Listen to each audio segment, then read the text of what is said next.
back to the Critics Initiative. It has been well over a year at this point, and I am no longer doing these films in order. If you can recall, I was collabing with different YouTubers for each and every film in the MCU. Basically, everybody was assigned a individual franchise in the overarching universe of MCU films, and then when there was a crossover film such as The Avengers or Civil War or something like that, then it would be a crossover collab where I would have everybody on for the same review. I was all the way up to Avengers Age of Ultron, but around that time, a lot of the folks that I was collabing with got a little bit too busy on their own channels and they couldn't quite commit to the project anymore. However, there were a couple of YouTubers that sent me their portion of their reviews over a year ago, and I've been sitting on them all this time hoping to eventually do the MCU in order, but I thought, what the hey, it's been way too long, and this is somebody that I've never collabed with in the past other than technically in my movie. It's Blacktastic Media, joining me to discuss Doctor Strange. Let's get cracking. Doctor Strange is a film that focuses on the life of a neurosurgeon that goes by the name of Dr. Stephen Strange, who after a car accident leaves his hands unusable. He travels to Kathmandu to learn the ways of the mystic arts, astral projection, time travel, and more to defeat mystic and unseen forces of the multiverse, starting with the most evil villain in the MCU history, Mads Mikkelsen. So, we will be hearing what Blacktastic Media has to say about this film in just a hot second! But first and foremost, I gotta give him a huge shout out. Thank you for joining me today. I can't apologize enough for taking so long to do it. It wasn't really my intention, believe me, but I am really glad to be talking about Doctor Strange. Now, I normally split up my collabs where I give my positives first, and then I show the collab video, and then I talk about my negatives, but because I have virtually no negatives whatsoever for Doctor Strange, I'll waste no time, and I'll throw it over his way to hear his thoughts. So take it away, my friend.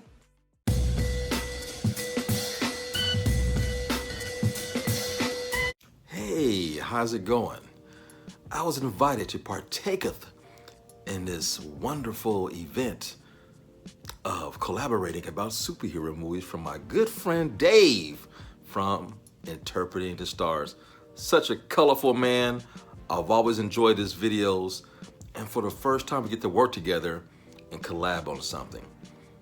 Doctor Strange 2016. Yeah, full disclosure, never heard of this guy until right before the movie came out.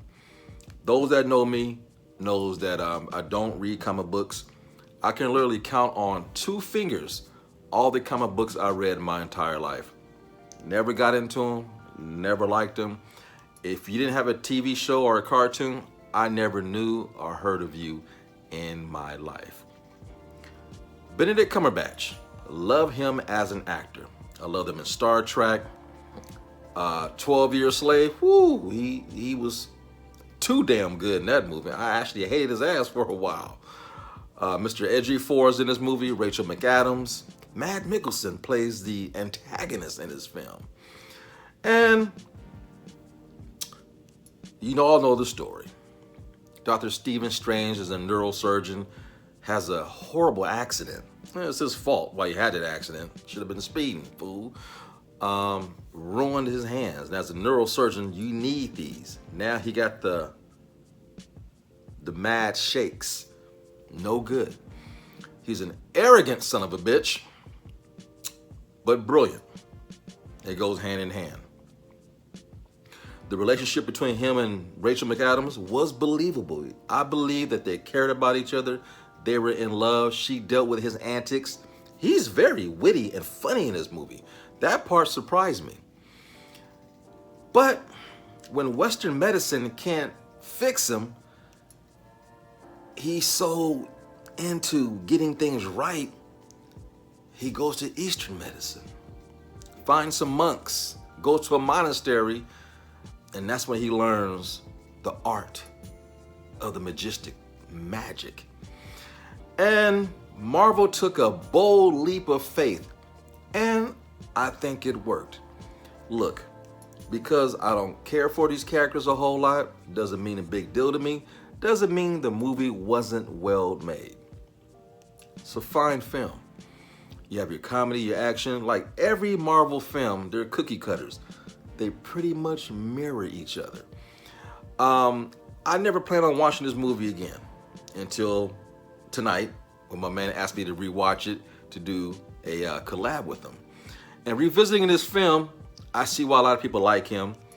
I don't think so much the character, I think it's the actor. Mr. Cumberbatch is excellent in this film. He's such a likable actor, and he gets into his roles, and he looks the part. From the cartoons and the comics that I've seen, he looks the part. Again, personally, I know this is a comic book. I have a hard time that an American can come over here and dominate in this world of majestic and magic. I just have a hard time believing it. Me, at the age I am right now, it's like me going to Asia and learning Kung Fu right now and mastering it and be so damn good at it, you forget about Bruce Lee. Ain't gonna happen. That's the only problem I have with this movie, but you gotta suspend belief. It's comic books. My brain doesn't work that way. That's why I'm not a big comic book fan. I like Batman because he seems like a practical character, but once it gets where people are flying and doing things with their hands, you lost me. I'm more of an X-Men guy. You born with your powers and you are a mutant. I think that's a cool concept for cartoons and, superheroes. But Doctor Strange, don't care for the character. I think he's, I just don't think he's very cool. The actor, cool as hell. Well, that's all I have to say about this. Until next time, I'll catch you later. And remember, it's just my point of view.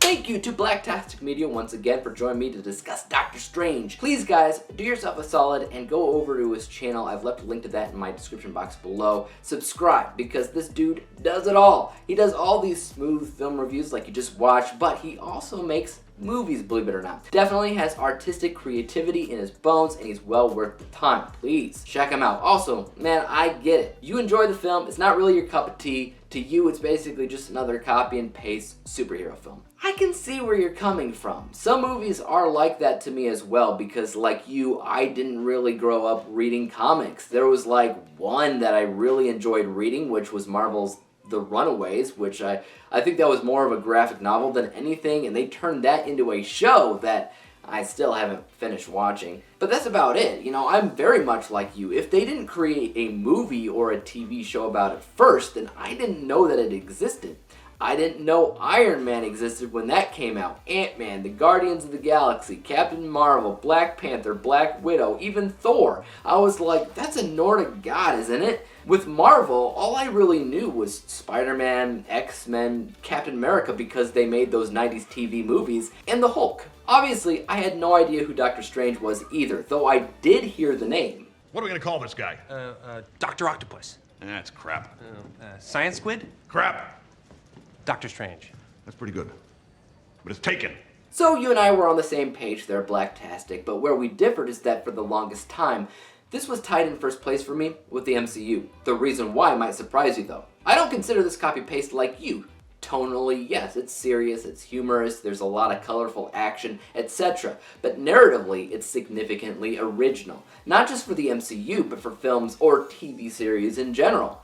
Before even watching Doctor Strange, I had a fascination with near-death and out-of-body experiences which are connected to the theory on astral projection. I've gone as far as to write astral projection into a couple of projects that I worked on before Doctor Strange even was a thing. Or at least before I even knew he was a thing. So when this film showed astral projection the way that it did, I was floored. I loved it. What's more, if you have the ability to watch it in 3D, do it. It's one of the best examples of 3D that I've ever seen in a film, bar none. I'd almost argue it's the only way to watch Doctor Strange, but I've seen it both ways, of course, and both ways are great. I think that most of my love for this film comes from the astral projection stuff, which of course felt original, as well as the visuals behind everything, which are simply put insane, but in a good way. But I'd also understand why somebody watching would get lost. There's a lot going on all at once, but what holds it together, in my honest opinion, is, as Blacktastic Media mentioned, Benedict Cumberbatch, who is awesome in the role. He's had so many seriously memorable roles in recent years, but his top two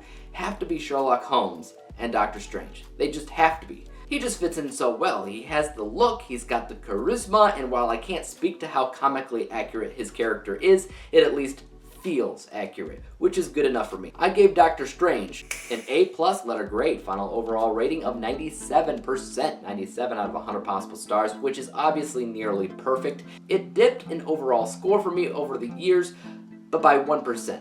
My original score was 98.